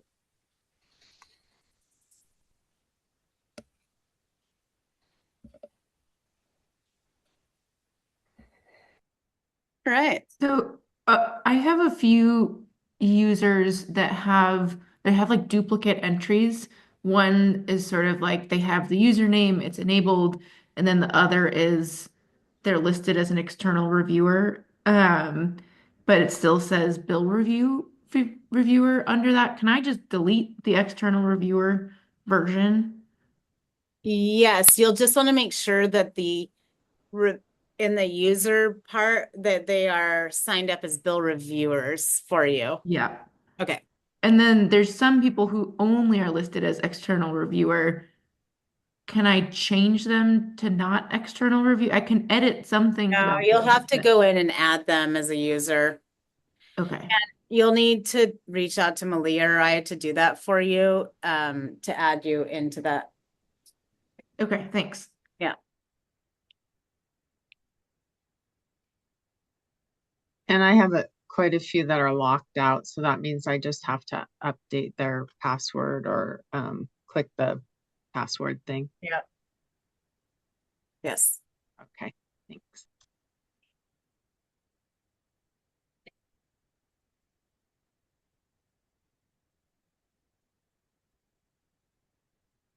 All right.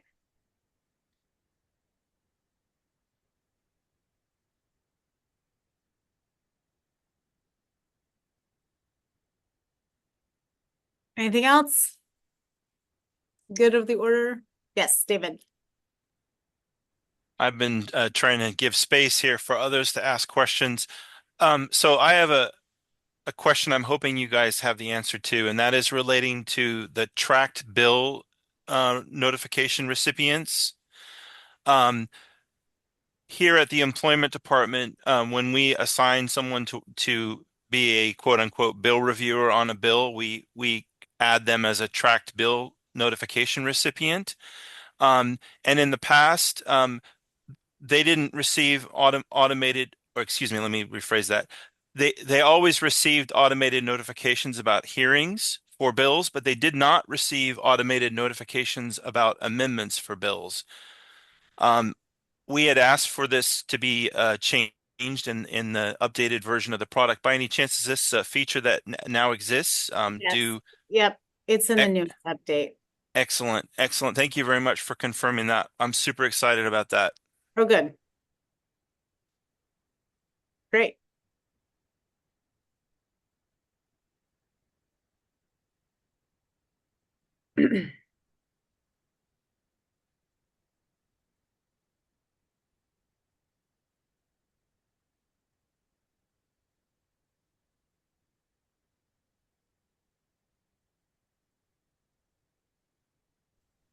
Hi, this is Wendy Simons. I'm still trying to wrap my mind around what a reviewer is compared to a bill manager. Just maybe just how we have used it at Odo. We've used a lead bill manager, and then we've had bill managers be other people who are also interested, have an interest in the bill because of their function at Odo, but they've been able to do pretty much all of the same things that a lead bill manager could do, but the lead bill manager just, we have designated them to have more responsibility during the session for that bill. So I guess I'm just still trying to grapple like what a reviewer kind of can do. Yeah, I can take it from our end, and then maybe if Malia Yeah. wants to speak to organizational stuff, I'll pass the baton to her. But on our end, the bill managers are kind of the legislative liaison kind of people that are working the bill. So they're ones tracking the bill, editing any information, probably talking to legislators, like really the forefront of the organization of the person that has to get all the information on bills all the time. They really have full run of the system.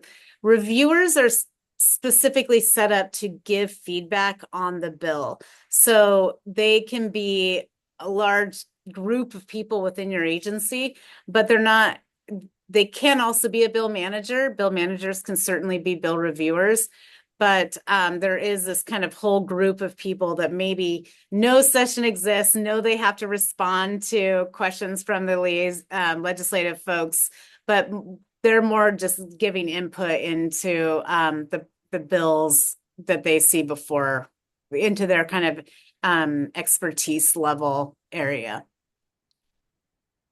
Malia, do you want to? Yeah, I think I'll probably just add, I mean, I think for me, one of the things that I like about BillTracker is that it's relatively customizable for you or your team to use however you need to use it.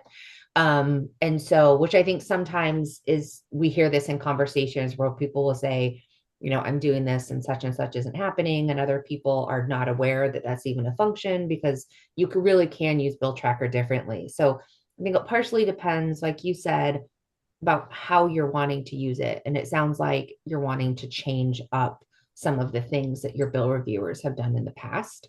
No. Michelle, No, we're trying to do the same thing. We're trying to do the same thing we've always done. Okay. Can you go to the user screen and set up a user that is just going to be a bill reviewer, so that everyone can look at that box of permissions that they can give bill reviewers without actually fully making them a bill manager? And then, but they have a login. Yeah. Okay. Yeah. This is Christy. I also work at Odo. So yeah, they log in, they have, yep. Joyce. Okay. Okay. So you'll come down here and these are your first initial user decisions that you need to make, whether they're a bill manager and also a bill reviewer or just a normal user. So you'll see when I click on bill manager, all of the user permissions dry up, and that's because they have all of those permissions. So they can do all of that stuff. Yeah. So I'm going to pause right there for a second and say, I've noticed a few things where people are like, oh, I can't, give them this permission, etc. So my first flag to you is go here and check and see, because if you have made them a firm administrator or a bill manager, then no, you won't be able to assign them permissions because they just have all of those permissions. So then if we uncheck bill manager and we're talking about just bill reviewers, then you'll go down here and so you'll click on bill reviewer, and then you have to select a division in which they are going to live. So can you scroll so that we can see both of the division boxes? So we can talk about that for a sec. So you're going to see there's a user division and a reviewer division. So we're going to say that Troyson, he is on your admin team. That's where he lives at your agency. So the user division is where that user lives in your agency. The reviewer division is what bills within which divisions that person is going to have access to see and do reviews for. Yes. So you have to give him a user division and say, this is a real person in this division at my agency. And then you can go down to user permissions, and this is where you can either add permissions or customize them, or give all your bill reviewers the same permission where they can track the bills, they can or can't see the notes, they can or can't create new materials or read materials or do bill reviews, and engage in the vote tracking stuff. So yep, go ahead, you guys. I see a couple hands, so just jump in. I think I've had my hand up for a while, and since I'm at Odo, I'll just go next. This is Christy. Hi, Michelle. Hey. It's good to see you. Always. Yeah, likewise. So I saw you not too long ago, and I can't remember where you were across the room. But anyway, I wanted to ask a question about the bulk tracking. So Gabriel, Marjorie have their hands up. Do you have questions more on this reviewer thing? Because if you do, maybe you guys should just speak up now before we move away. Christy. Perfect. I can wait. Okay. I do. I was just going to ask quickly, where we're looking right now at this manage firm sheet user interface. This is under the cog, is that right? I go cog. Exactly. Yep. Okay. And then, then click on manage firm. And then that should bring you to here where you see details, divisions, users. Thank you. Yep. What does COG stand for, out of curiosity? The gear. It looks like a gear, like a BM. Oh, it looks like a gear. Okay. Yeah. Got it. The rear gear on a bicycle. Is a better word. I literally didn't know that was called a cog, but that is a thing you see all the time. Yep. It's just that wheel thing. Okay, you good, Gabriel? And then Michelle, I'm going to step away for yes. one quick second while you do bulk ad with Christy. Yeah, my question on bulk ads, and I also, Neely, my question in my email still stands, even after all that with the reviewer thing. But then moving on. So in the bulk ad, we're thinking that it won't really work with how we do our bill reviews or how we do our bill assignments. But I guess I just kind of want to double check that that's the case. So can you show us, like, when you do a bulk ad, like what options you have? You can really only send them to one reviewer in one division. Is that right? No, you can send them to multiple. So you can click on bulk actions and you can put as many bill managers as you want in here. Oh, right. But they'll all then be assigned that individual bill. Yeah. Okay. Yeah. Yeah. Okay. I think that pretty much same with the divisions as well. Okay. I think that answers our question. I think it doesn't work for us, which is totally fine, but just wanted to confirm. Okay, thanks.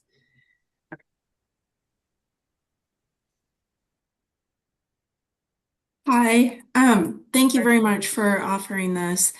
I wonder if you have like 3 to 5 top questions or issues that keep popping up that I would be happy to put in an email and send it out to the big list that might then trickle down.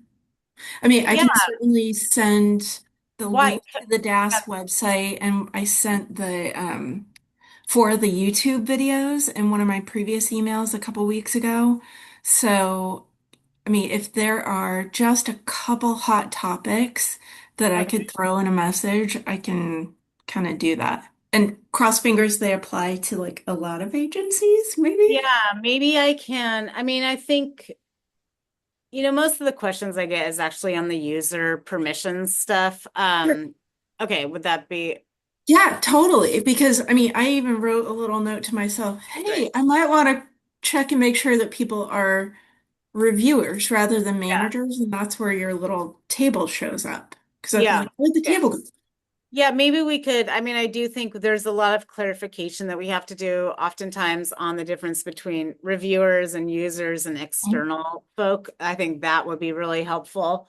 Just maybe a simple explanation of the bulk adding, just because it's new, would be great as well. Yeah, if you put some language together and have it available, I would say during legislative days week, that might be better. Okay. Because then the following week or soon thereafter, we should be able to get bills in the system. Yeah. Okay, cool. Thank you. Great.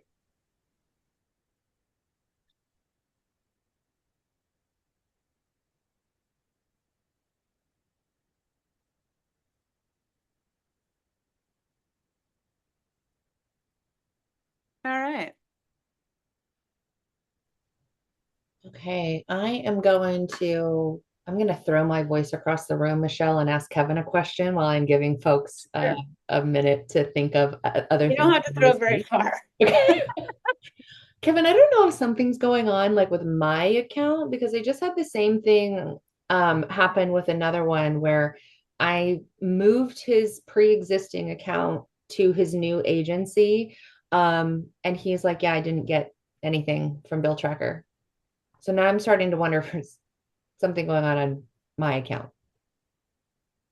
like when you sent the add-in or?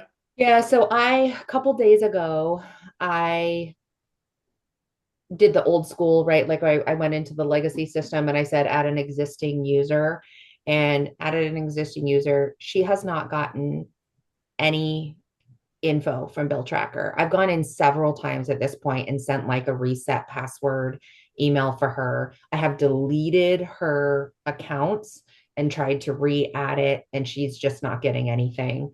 And I figured it was kind of like a one-off, but then just an hour ago, someone texted me and said, "Hey, I used to have an account here. Now I'm over at DAS. Can you move me?" So I went and moved him, and he's not seeing anything. Yeah, the answer is that because the state keeps changing the way they configure emails, right? Now they have a prefix, right? ODOT or DSL or whatever before the Oregon.gov. And Yeah. some folks did not use that prefix before. I don't know if everybody's using that prefix now. I don't think you should be adding existing users if they're getting their email using the prefix in their email address, create a new user profile. Do a new user. Okay. Yeah. Because they probably aren't getting that email because it's going to an old DSL or an old ODOT or an old, ODO email address that they no longer have access to. Okay. That's what it looked like for the one that you just sent me. And we figured it out on the back end, but Okay. I just try to create new users for those folks for the time being. Okay. Okay. Thank you. Yeah, of course. Okay, so did anyone have any other new questions, new ideas, things you want to see before we start to wrap up?